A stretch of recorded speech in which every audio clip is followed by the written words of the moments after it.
அப்போஸ்தலர் நடபடிகள் 10ஆம் அதிகாரத்தில் 38ஆம் வசனம்.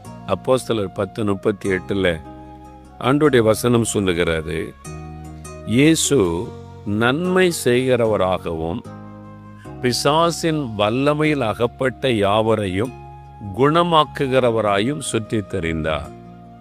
இயேசு கிறிஸ்து 3.5 ஆண்டு காலம் இந்த உலகத்தில் ஊழியம் செய்தார். அதாவது காணக்கூடாத அந்த இறைவன், அந்த ஒளியாயிருக்கிற தேவன் மனிதர்களுக்கு தன்னை வெளிப்படுத்த வேண்டுமானால் மனிதனா வரணும். சாதாரண மனிதனை வந்தாதான் மனிதன் அவரை ஏற்றுக்கொள்ள முடியும், விளங்கி கொள்ள முடியும். அவர் பிரம்மாண்டமான வெளிச்சமா வந்திருந்தா யாரும் பக்கத்துல நிற்க முடியாது. அதனால நம்மை போல ஒரு சாதாரண மனிதனாய் பிறந்தா.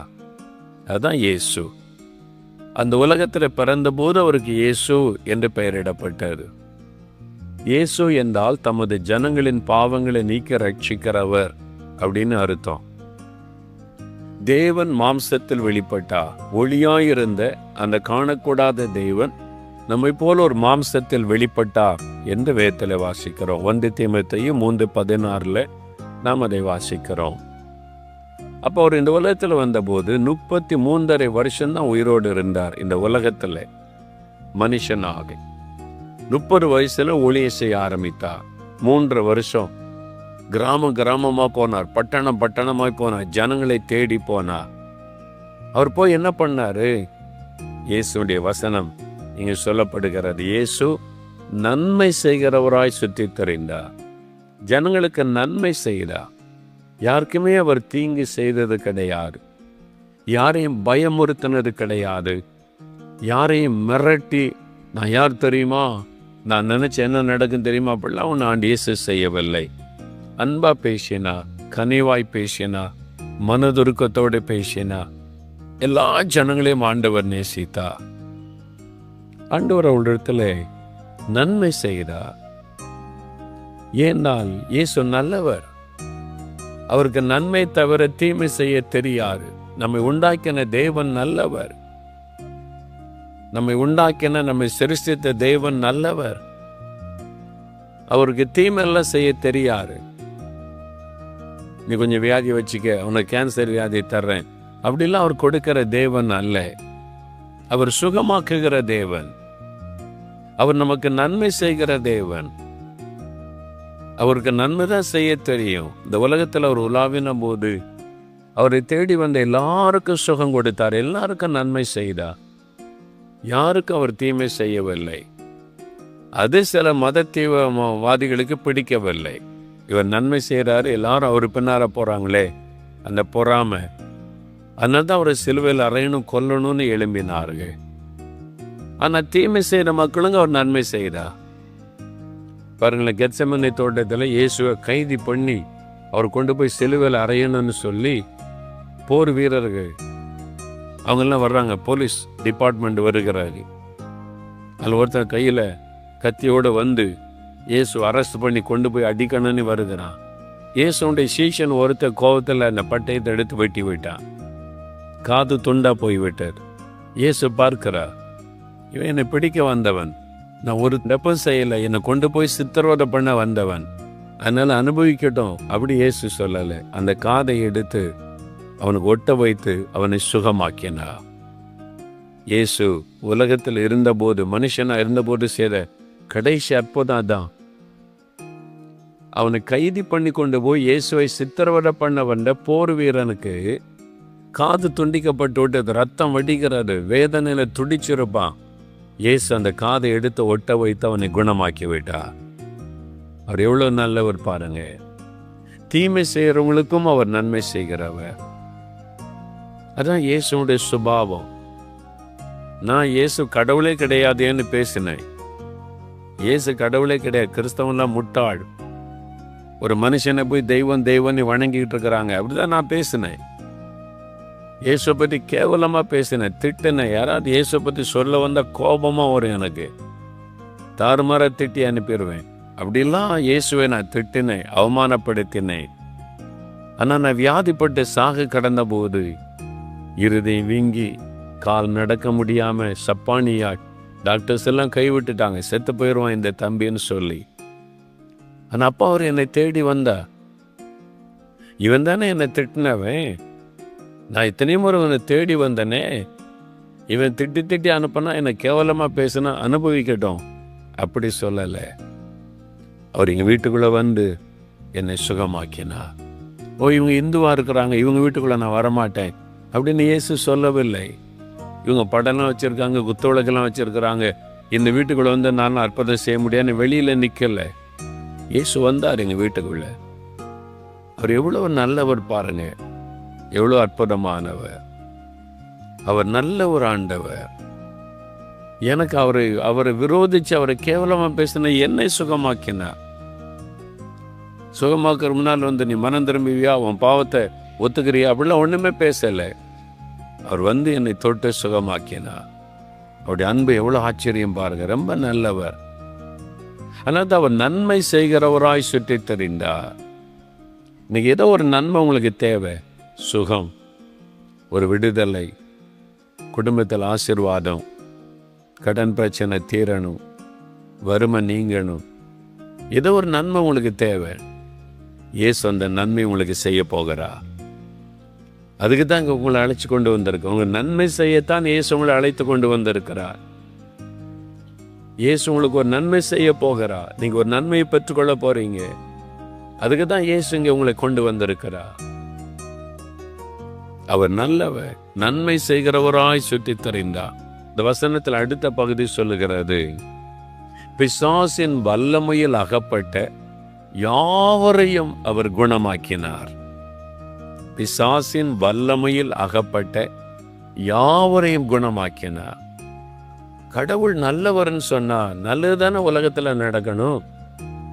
நிறைய தீமை நடக்குது, வியாதி, வேதனை, கஷ்டம் இதெல்லாம் இருக்குது அப்படின்னு கேட்டா அதுக்கு ஒரு காரணம் உண்டு. யாருன்னா பிசாசு. அதான் அந்த வசனத்துல சொல்லப்படுது, பிசாசின் வல்லமையில் அகப்பட்ட யாவரையும் இயேசு குணமாக்கினார். இந்த உலகத்துல இன்னொரு வல்லமை இருக்கிறது, அது தீய வல்லமை, அது பிசாசு, சாத்தான் என்பதாய் சொல்லுவார்கள். அவன்தான் தீய வல்லமை, ஈவில் பவர். இந்த சாத்தானுக்கு ஒரு வல்லமை இருக்கிறது. அவனுக்கு பெரிய வல்லமை கிடையாது. அவன் தேவதூதனாய் இருந்தவன் ஆண்டவருக்கு விரோதமாய் எழும்பி பிசாசாய் மாறி போனான். தேவதூதன் தான் சாத்தானாய் மாறிவிட்டான். சில சொல்ல பாருங்க, நல்லவன தானே இருந்த, திடீர்னு இப்படி பிசாசா மாறிட்ட அப்படி சொல்லுவாங்க பாருங்க. சிலருடைய சுபாவம் அப்படி மாறிடும். முதல்ல நல்லா தாங்க இருந்தார், இப்பதான் பிசாசு மாதிரி இருக்காரு. அது மாதிரி சாத்தான் முதல்ல தேவதூதனாய் இருந்தவன், ஆண்டவரை தொழுது கொண்டிருந்தவன். அவனுக்குள்ள ஒரு பெருமையினால பிசாசாய் மாறி போனான். அதனால ஆண்டவர் உண்டாக்கின மனிதர்கள் மேல அவனுக்கு கோபம். இந்த மனிதர்களை வச்சு இயேசு சந்தோஷப்படுறாரு. என் பிள்ளைகள் சொல்றாரு, இந்த மனிதர்களை வேதனைப்படுத்தினா அவர் வேதனைப்படுவார், இந்த மனிதர்களை துக்கப்படுத்தி கஷ்டப்படுத்தினா அவர் வேதனைப்படுவார், அதனால இந்த மனிதர்களை வேதனைப்படுத்தணும் அப்படின்னு சொல்லி மனிதர்களுக்கு விரோதமாய் அவன் எழும்பினான். அவன்தான் தீமை செய்கிறவன். மனிதர்களும் அவனுக்கு செவி கொடுத்து போயிட்டாங்க. அவன் சொல்றதை கேட்டு பொய்யானதை சொல்லி ஏமாத்தி வஞ்சித்து தெய்வம் அல்லாததெல்லாம் தெய்வமா நம்ப வச்சு அதை வணங்கு இதை வணங்குன்னு சொல்லி மனிதர்களை ஏமாற்றி விட்டான். அப்படி ஏமாற்றி போனதுனால சாபம், பலவிதமான பாதிப்புகள் மனு குலத்துக்கு உண்டானது. அதுல வந்ததான் வியாதிகள், மரணம், கஷ்டம், பலவிதமான நோய்கள், இதெல்லாம் அதுல வந்தது தான். நம்ம செய்த பாவத்தினால, ஆண்டவரை விட்டு வழி விலகினதுனால சாத்தான் அதுக்கு பின்னால் இருந்து கிரியை செய்கிறான். பிசாசின் வல்லமை, அவனுக்கு ஒரு வல்லமை இருக்குது. பாவம் செய்ய வைக்கிற வல்லமை, வியாதியை கொண்டு வருகிற வல்லமை, விபத்தை ஏற்படுத்துகிற வல்லமை, இது மாதிரி மனுகளை கஷ்டப்படுத்துகிற ஒரு வல்லமை. சில சின்ன சின்ன ஏமாற்றுகிற அற்புதங்களை செய்வான். அவனால தரிசனம் கொடுக்க முடியும், தரிசனத்தில் தோன்றி பேச முடியும். என்னால் அவன் தேவதூதனாக இருந்தவன், அவனுக்கு ஒரு வல்லமை இருக்கிறது. அதை வச்சு நிறைய பேரை ஏமாற்றி விடுகிறான். அதனால ஆண்டு சொல்ல, அவன் ஏமாற்றுக்காரன், அவன் ஒரு ஏமாற்றுக்காரன் என்று வேதத்தில் எழுதப்பட்டிருக்கிறது. பொய்யன், அவன் பொய் சொல்லுகிறவன், பிசாசு. அவன் தான் நமக்கு தீமை உண்டாக்குகிறவன், விபத்தை உண்டாக்குகிறான், ஒரு வியாதியை கொண்டு வருகிறான், ஒரு வேதனை கொண்டு வருகிறான், நம்மளோட சமாதானமாக இருக்க விடாதபடி நமக்கு விரோதமாய் போராடுகிறான். அவன்தான் பிசாசு. எல்லா தீமைக்கு பின்னாலும் அவன் இருப்பான்.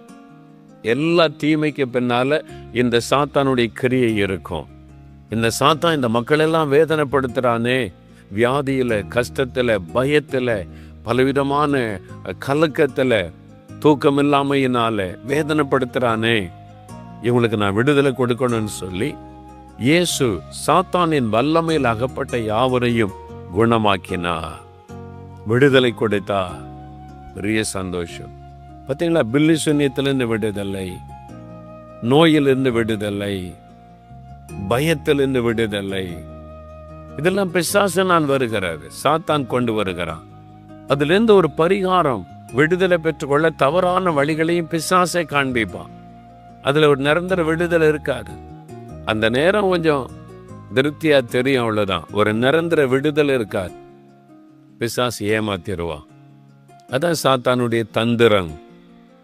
அவனுக்குன்னு ஒரு வல்லமை இருக்குது. அந்த வல்லமையிலிருந்து நம்மை விடுதலையாக்கத்தான் இயேசு இந்த உலகத்துல வந்தா. பிசாசின் வல்லமையில் அகப்பட்ட யாவரையும் குணமாக்கும்படி இயேசு இந்த உலகத்துல வந்தா. அதனால தான் வேதத்துல வாசிக்கிறோம். 1 யோவான் 3ஆம் அதிகாரம் 8ஆம் வசனத்தை வாசிக்கும் போது, பிசாசினுடைய கிரியைகளை அழிக்கும்படிக்கு தேவனுடைய குமாரன் வெளிப்பட்டார். இந்த பிசாசு ஜனங்களை அடிமையாக்கி வேதனைப்படுத்துறான்னு, அவனுடைய கிரியைகளை அழிக்கணும், ஜனத்தை அவன் பிடியிலிருந்து விடுதலையாக்கணும்னு சொல்லித்தான் இயேசுவாக தேவன் இந்த உலகத்துல வந்தார். அவர் சிலுவையில மரிச்சு உயிர்த்தெழுந்ததுனால சாத்தானின் மீது வெற்றி எடுத்தார். அவருடைய சிலுவை மரணத்தின் மூலம், அவருடைய உயிர்த்தெழுதலின் மூலம் பிசாசின் மீது அவர் ஜெயம் எடுத்தார். அதனால தான் அவர் தான் நமக்கு விடுதலை கொடுக்க முடியும். அப்ப இந்த சாத்தானுடைய வல்லமை என்ன பண்ணும்? சாத்தான் என்ன மாதிரி வல்லமையா நம்முடைய வாழ்க்கையில கிரியை செய்கிறான் அப்படின்னு பார்த்தீங்கன்னா, பாவம் நம்முடைய வாழ்க்கையில கொண்டு வருவான். அது வந்தாங்க ஜோமண்ண, என் கணவர் காலையில நல்லா இருக்கிறாரு, காலையில் எழும்புனா ஜபெல்லாம் பண்றாரு, பைபிள்லாம் வாசிக்கிறாரு, இனிமே நான் நல்லா இருப்பேன், குடிக்கலாம் மாட்டேன்னு சொல்லுவாரு. சாயங்காலம் 6 மணி ஆச்சுன்னா அவ்வளோதான், குடிக்கணும் குடிக்கணும், மதுபானம் குடிக்கணும். 6 மணி சாயங்காலம் ஆச்சுன்னா இருக்க முடியாது அவரால். பைத்தியம் பிடிச்ச மாதிரி ஆயிடுவார். இந்த காசு கொடுத்தாதான், இல்லாட்டினா வீட்டில் பெரிய பிரச்சனை. குடிச்சிட்டு வந்து படுத்துருவார். காலையில் எழுப்பி போதை தெளிஞ்ச உடனே முழங்கால் போட்டு ஜோம் பண்ணுவார், பைபிள் வாசிப்பேன், இன்னைக்கு நண்பன் நான் குடிக்க மாட்டேன். சாயங்காலம் 6 மணி ஆச்சுன்னா மறுபடியும் குடிக்கணும், எனக்கு 100 ரூபா கொடு, 200 ரூபா கொடு, குடிக்கணும், இல்லாட்டினா நான் செத்து போயிடுவேன். ஒரு வெறி மாதிரி வந்துடும். ஏன் இப்படி நடந்து கொள்றாரு? ஒரு மனுஷனுடைய காரியம் அல்ல அது, பிசாசு. அந்த பாவத்தை செய்ய வைக்க தூண்டுகிற பிசாசு. அதான் சாத்தானுடைய வல்லமை. அந்த சாத்தானுடைய வல்லமை அவரை பிடித்து கொண்டதுனால, அவரை அடிமையாக்கி வச்சதுனால அந்த பாவத்தை செய்யும்படி தூண்டிக்கிட்டே இருக்கிறான். சிலருக்குள்ள இச்சையின் ஆவி, சிலருக்குள்ள பொய் சொல்லுகிற ஆவி. பார்த்தீங்களா, பொய் சொல்லிக்கிட்டே இருப்பாங்க, எதை எடுத்தாலும் பொய் சொல்லுவாங்க சாதாரணம். சிலருக்குள்ள புறம் கூறுகிற ஆவி, அடுத்த ஆளை பற்றியே பேசுவாங்க. சில பெண்கள், ஆண்களும் கூட இப்படி பாருங்க, அடுத்த ஆளை பற்றியே பேசுவாங்க. அடுத்த வீட்டில் என்ன நடக்கு, அந்த ஊழியத்தில் நடக்கு, இவங்க ஊழியக்காரர் எப்படி இருக்காரு, அங்கே என்ன, எப்பவும் புறம் கூறுவது, அடுத்த ஆளை பற்றி. அது ஒரு பிசாசு, அவங்களுக்கே தெரியாது. அது ஒரு பிசாசின் வல்லமை. அடுத்த ஆளை குத்த சொல்லிக்கிட்டே இருக்கிறது. நம்ம விடுதலை பெறணும். அதனால சமாதானம் இல்லை, சந்தோஷம் இல்லை, ஒரு சாபம் சிலருடைய வாழ்க்கையில். அடுத்த ஆளை பற்றி பேசி பேசியே சாபம். அது ஒரு பிசாசினுடைய கிரியை. அப்போ ஏதோ ஒரு பாவ பழக்கம், ஏதோ ஒரு பாவ சுபாவம் சாத்தான் அடிமையாக்கி விடுகிறான். ஆண்டவர் விடுதலை கொடுக்கிறார், அவருடைய வல்லமையினால விடுதலை கொடுக்கிறார். இப்ப சாத்தானுடைய வல்லமை அடிமைப்படுத்துகிற வல்லமை. பாவத்துக்கு அடிமையாக்கிடுவான், ஏதோ ஒரு பாவ பழக்கத்துக்கு அடிமையாக்கிடுவான். அது இல்லாமல் இருக்க முடியாது, அந்த பாவத்தை செய்யாமல் இருக்க முடியாது. மற்ற எல்லாத்துலேயும் நல்லா இருப்பாங்க, பக்தியாக இருப்பாங்க, சர்ச்சைக்கு வருவாங்க, பைபிள் வாசிப்பாங்க. ஆனால் அந்த ஒரு காரியத்தை மாத்திரம் விட முடியாது. ஏன்னா பிசாசு அந்த பகுதியில் அவங்களை அடிமையாக்கி வச்சிருப்பான். அதான் சாத்தானுடைய வல்லமை. இயேசு அதிலிருந்து விடுதலை கொடுக்கிறார், சுகம் கொடுக்கிறார். இன்னைக்கு உங்களுடைய வாழ்க்கையை யோசித்து பார்த்தீங்கன்னா, ஏன் என்னால் மன்னிக்க முடியல, ஏன் என்னால் எல்லாரையும் நேசிக்க முடியல, ஏன் கசப்பாக இருக்குது, ஏன் எனக்கு மற்றவங்களை பார்த்தா வெறுப்பாக இருக்குது, ஏன் கோபமாக வருது, தப்புன்னு எனக்கு தெரியுது, ஆனால் அப்படி எனக்கு வருதே. பிசாசு. இன்னைக்கு ஆண்டவர் விடுதலை தரப்போகிறா, அவருடைய வல்லமையினால் உங்களுக்கு விடுதலை கொடுக்க போகிறா, அந்த பிசாசின் வல்லமையிலிருந்து விடுதலையாக்க போகிறா. இன்றைக்கு ஆண்டவர் தன் செய்தியின் மூலம் உங்களோடு பேசி இருக்கிறார். இல்லை, இது உங்களுக்கான தெய்வ செய்தி. ஆண்டவரே நேரடியாக அவங்கள்ட்ட பேசி இருக்கிறார். அவர் பாவத்திலிருந்து விடுதலை கொடுக்கிறவர். இன்னைக்கு பாவம் தான் உங்களுடைய பிரச்சனை. இப்போ நம்ம ஜெபிக்க போகிறோம். இயேசு விடுதலை தருவார். என்ன பாவம்? மதுபானமா, சூதாட்டமா, போதை வஸ்துகளா, கோபமா, எரிச்சலா, வைராக்கியமா, ஏதோ ஒரு பாவ குணம் தப்புன்னு தெரியுது, மாற்றிக்கொள்ள முடியலை. நீங்கள் உங்களை மாற்ற முடியாது, ஆனால் இயேசு உங்களை மாற்ற முடியும். அதுக்கு தான் அவர் சிலுவையிலே மரித்தார். விசுவாசத்தோடு ஜெபித்தா போதும். எந்த பகுதியில் உங்களுக்கு மாற்றம் வேணும், விடுதலை வேணும், நீங்கள் முதல்ல அதை தீர்மானிக்கணும். எனக்கு இந்த பாவம், இந்த ரகசிய பாவம், இது யார்கிட்டேன்னு சொல்ல முடியாது, என்னை பாதிக்குது, எனக்கு விடுதலை வேணும். இப்போ ஜெபிங்க, இயேசு விடுதலை தருவார். 32 வருஷம் மதுபானத்துக்கு அடிமைப்பட்டவனை ஒரே நாளில் இயேசு விடுதலை கொடுத்தார். நான் அமெரிக்கா ஊழியத்துக்கு போயிருந்த போது பல வருஷமாய் இந்த ஆபாச படங்களை பார்த்து அடிமையாக இருந்த ஒரு சகோதரனுக்கு ஒரே நாளில் விடுதலை கொடுத்து அதிலிருந்து அது மீது கசப்பை கொடுத்து மாற்றினார். எந்த பாவத்திலிருந்து விடுதலை கொடுக்க முடியும்? விடுதலை வேண்டுன்றவங்க முழங்கால் படியிடுங்க, அல்லது உங்களுடைய இருதயத்தில் கை வச்சு, இயேசுவே இந்த பாவம், பாவ பழக்கம், பாவ சுபாவம், பாவ குணம், அதிலிருந்து எனக்கு விடுதலை தாங்கன்னு கேளுங்க.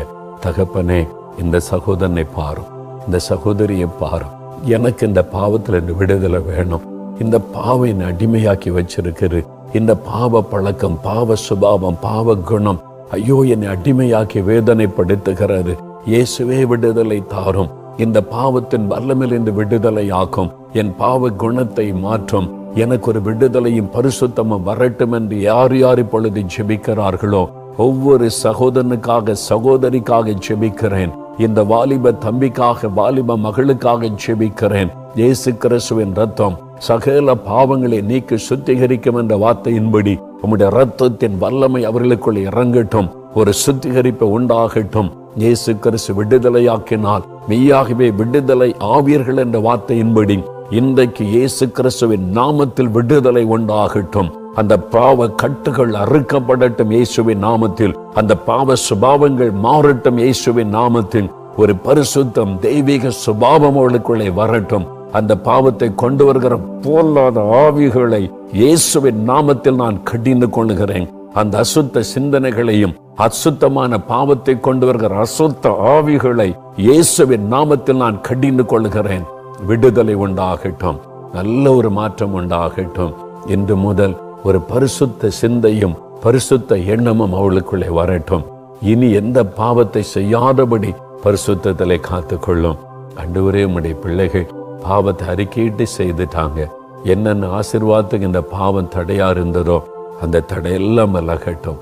அவளுக்கு நல்ல சுகத்தை கொடும். அவளுடைய படிப்பில் ஆசீர்வதித்த உயர்த்தும். காரியங்களை வாய்க்க பண்ணும். அவளுக்கு வெற்றிகளை கொடுத்த ஆசீர்வதியும். அவளை துக்கப்படுத்துகிற போராட்டங்கள் நீங்கி வெற்றியும் ஆசீர்வாதம் உண்டாகட்டும். இன்றைக்கே ஒரு அற்புதத்தை கண்டு மகிழட்டும். இயேசு கிறிஸ்துவின் நாமத்தில் ஜெபிக்கிறோம் பிதாவே, ஆமென்.